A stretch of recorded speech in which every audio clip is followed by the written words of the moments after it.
Hi guys, welcome back to Nixa Rose Creation. నేను ఇవాళ Bhimavaram style fry రొయ్యల బిర్యానీ తయారు చేయబోతున్నాను అనమాట. దానికోసం 1 కేజీ రొయ్యలు అయితే తీసుకున్నాను నేను. అంటే ఒలిచిన తర్వాత ఆ పప్పు అన్నది 1 కిలో తీసుకున్నాను. ఫస్ట్ దీన్ని మనము కొంచెం ఆగలేసుకోవాలి, అంటే అట్లా డ్రై చేసుకోవాలి. అప్పుడే రొయ్య అన్నది టేస్ట్ చాలా బాగుంటుంది అనమాట. ఫస్ట్ నేను వాటర్ కూడా ఏమీ వేయక్కర్లేదు. అది కొంచెం ఎగిరేటప్పుడు కొంచెం సాల్ట్ను కొంచెం పసుపు వేస్తే సరిపోతుంది.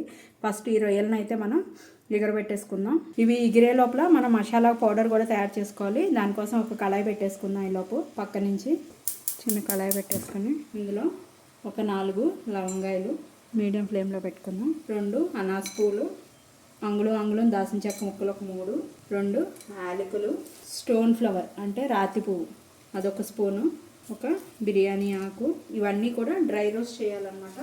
ఒక స్పూను ధనియాలు, ఒక 4 మిరపకాయలు, వీటన్నిటిని కూడా డ్రై రోస్ట్ చేసుకోవాలన్నమాట.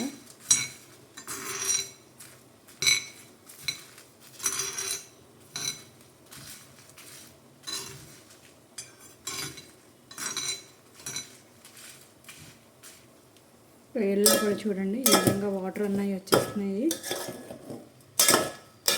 ఎప్పుడైనా కూడా ఏ డిష్ చేసినా కూడా ప్రాన్స్ని ఈ విధంగా డ్రై చేసి చేసుకుంటే బాగుంటుంది అనమాట. ప్రాన్ అన్నది టేస్ట్ ఉంటుంది. ఇప్పుడు ఇందులో ఒక స్పూను సాల్ట్ అయితే యాడ్ చేస్తున్నాను, ఒక 1/2 స్పూను పసుపు,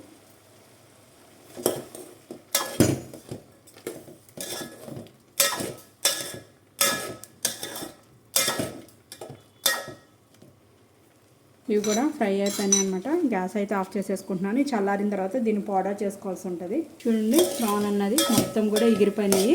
ఇప్పుడు దీన్ని పక్కన పెట్టేసుకుందాం. పక్కన పెట్టుకుని ఫ్రైకి కళాయి పెట్టేసుకుందాం. కళాయి పెట్టేసుకుని ఇందులో ఒక 5 స్పూన్స్ ఆయిల్ వేసుకోవాలి. ఫ్రై అంటే కొంచెం ఎక్కువే పడుతుంది కదా ఆయిల్, కాబట్టి ఒక 5 స్పూన్స్ అంటే నేను చారు గరిటతో గరిటన్నర ఆయిల్ అయితే వేస్తున్నాను. ఇప్పుడు ఇందులో 2 యాలకులు, ఒక 3 లవంగాయలు, ఒక చిన్న దాల్చిన చెక్క ముక్క ఒకటి, కొంచెం బిర్యానీ పువ్వు ఒకటి, అనాస పువ్వు ఇలా రేకుల్లాగా కట్ చేసుకుని వేసుకోవాలి.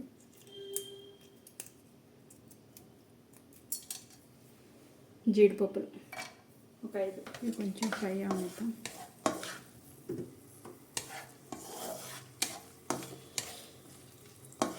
ఇలా కొంచెం ఫ్రై అయిన తర్వాత మీడియం సైజు ఆనియన్స్ ఇలా చాప్ చేసుకోవాలి చిన్న చిన్న ముక్కలుగా. ఒక 3 ఆనియన్స్, ఫ్రై కదా ఇది, అందుకని ఒక 3 ఆనియన్స్ అయితే తీసుకున్నాను. ఒక రెమ్మ కరివేపాకు, ఆల్రెడీ రొయ్యల్లో కూడా వేసాము. ఇందులో ఒక 1.5 స్పూన్ సాల్ట్ అయితే యాడ్ చేస్తున్నాను నేను.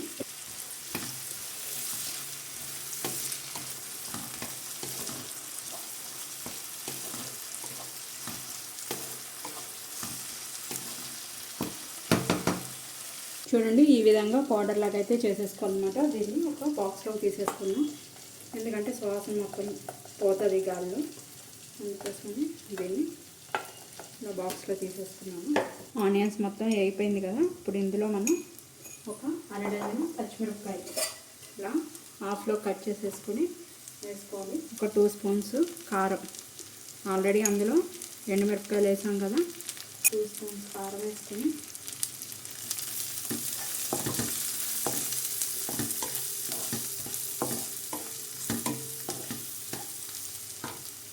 మనం ఎగర పెట్టుకున్న ప్రాన్స్ ఉన్నాయి కదా, అవి మొత్తం కూడా ఇందులో వేసేసుకోవాలి.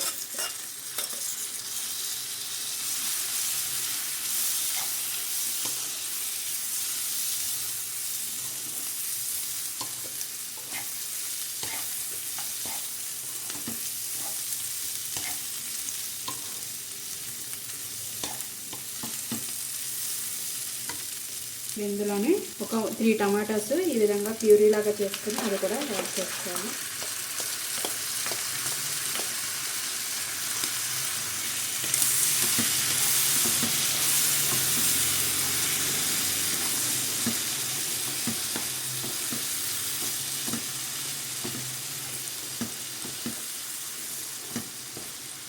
ఇదంతా కూడా ఫ్రై అయ్యే వరకు ఫ్రై చేసుకోవాలి.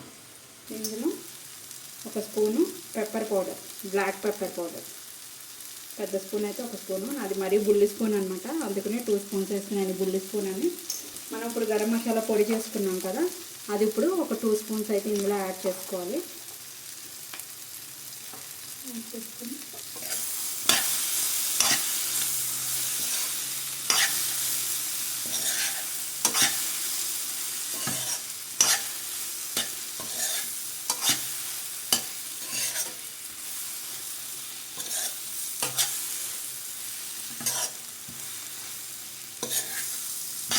పచ్చి మసాలా అంతా కూడా ఇది అవ్వాలి కాబట్టి మనం కొంచెం ఇంకొంచెంసేపు మూత పెట్టుకొని మగ్గనిద్దాం.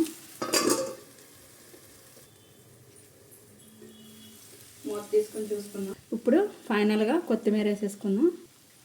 కొత్తిమీర వేసుకొని మనం పౌడర్ చేసుకున్నాం కదా, 2 స్పూన్స్ అవుతుంది. ఆ 2 స్పూన్స్ కూడా ఇందులో యాడ్ చేసేసుకోవాలి. వేసుకున్నప్పుడు ఒకసారి కలిపేసుకుందాం.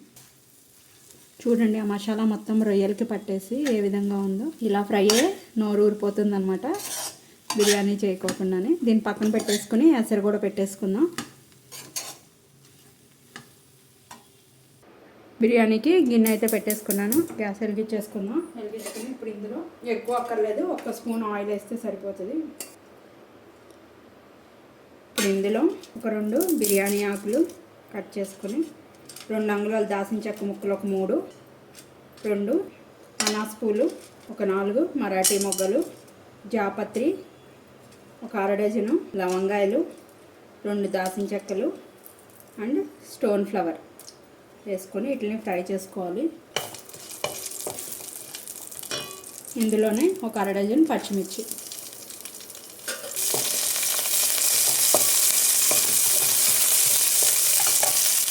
ఇప్పుడు ఇందులో 1 స్పూను షాజీరా కూడా వేసుకోవాలన్నమాట.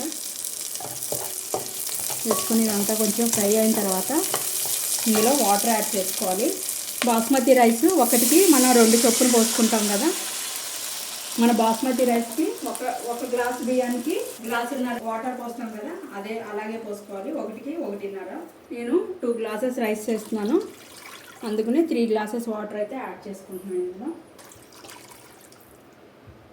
ఇప్పుడు ఇందులో ఒక 2 స్పూన్స్ సాల్ట్ అయితే వేసుకున్నాము. నేను వేసేసే క్వాంటిటీకి ఇది కరెక్ట్గా సరిపోతుంది. ఎక్కువ అవ్వదు, తక్కువ అవ్వదు, కరెక్ట్గానే సరిపోతుంది. వేసుకొని మూత పట్టేసుకొని దీన్ని మరగనిద్దాము. ఈ వాటర్ మరిగే లోపల రైస్ కూడా కడిగి నానబెట్టుకోవాలన్నమాట, బాస్మతి రైస్.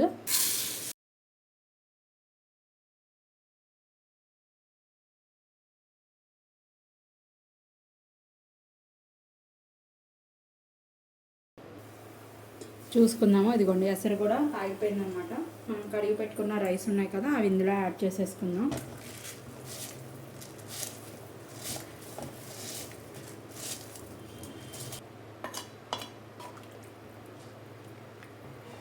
ఒకసారి సాల్ట్ చూసుకొని కాంట వేసుకో. నాకైతే సరిపోయింది. ఈ రైస్ని మెత్తగా మనకి బిర్యానీ ఎలా ఉడుకుతుందో అలా ఉడుకుదాం. ఇది ఎందుకంటే దమ్ బిర్యానీ కాదు కదా, సో ఫుల్గా కుక్ అయిపోవాలి రైస్ అన్నది. దీన్ని మూత పెట్టేసుకుందాం. రైస్ చూసుకుందాం ఒకసారి. రైస్ మొత్తం కూడా మగ్గిపోయింది.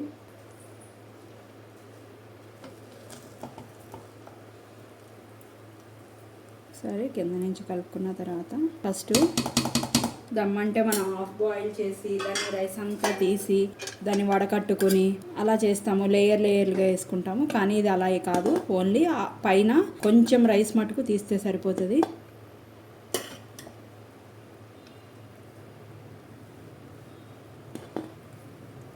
ఇలా తీసేసుకున్నాం కదా. ఇప్పుడు ఏంటి అంటే ఇలా కొత్తిమీర వేసుకోవాలి. ఇందులో వచ్చేసి మనం ఫ్రై చేసుకున్న ప్రాన్స్ ఉన్నాయి కదా, అది మొత్తం కూడా దీని మీద వేసేయాలి.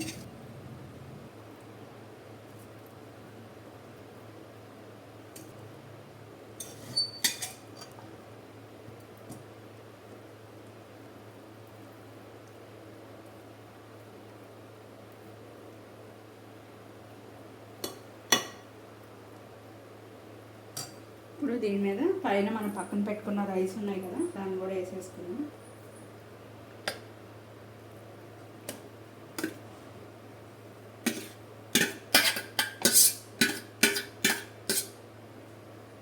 ఈ రైస్ అంతా కూడా ఈ విధంగా సర్దేసుకొని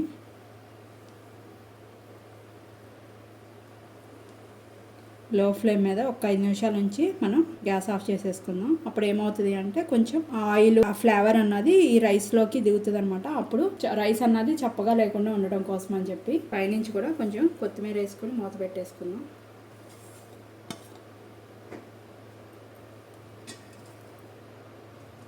ఫైవ్ మినిట్స్ అయిన తర్వాత గ్యాస్ ఆఫ్ చేసేసుకుందాం. ఒకసారి మూత తీసుకుని చూద్దాం. చూడండి, ఈ విధంగా 5 మినిట్స్ అయితే అయిపోయింది. నేనైతే గ్యాస్ ఆఫ్ చేసేసుకుంటున్నాను. ఇప్పుడు దీన్ని సర్వింగ్ ప్లేట్లో తీసుకొని చూపిస్తాను. నేనైతే సర్వ్ చేసేసాను అనమాట. ప్లేట్లోకి ఆనియన్ విత్ లెమన్. మా ఇంట్లో ఏ నాన్ వెజ్ అయినా ఏ బిర్యానీ అయినా compulsory onion and lemon compulsory ఉండాలన్నమాట. అలా లెమన్ పైన ఇలా పిండుకొని ఆనియన్ నంచుకొని తింటే చాలా బాగుంటుంది అనమాట. సో ఎమ్మి భీమవరం స్టైల్ రొయ్యల ఫ్రై బిర్యానీ అయితే రెడీ అయిపోయింది. మీరు కూడా తయారు చేసుకుని టేస్ట్ ఎలా ఉందో నాకు కామెంట్ చేయడం అయితే మర్చిపోకండి. మీరు ఫస్ట్ టైం కనుక నా ఛానల్ చూసినట్టయితే సబ్స్క్రైబ్ చేసుకోండి. ఇలాంటి మరికొత్త డిషెస్ వీడియోస్ చూడటం కోసం బెల్ బటన్ ప్రెస్ చేయడం అయితే మర్చిపోకండి. ఈ వీడియోని మీ ఫ్రెండ్స్ అండ్ ఫ్యామిలీ మెంబర్స్కి కూడా షేర్ చేయండి. Thank you guys.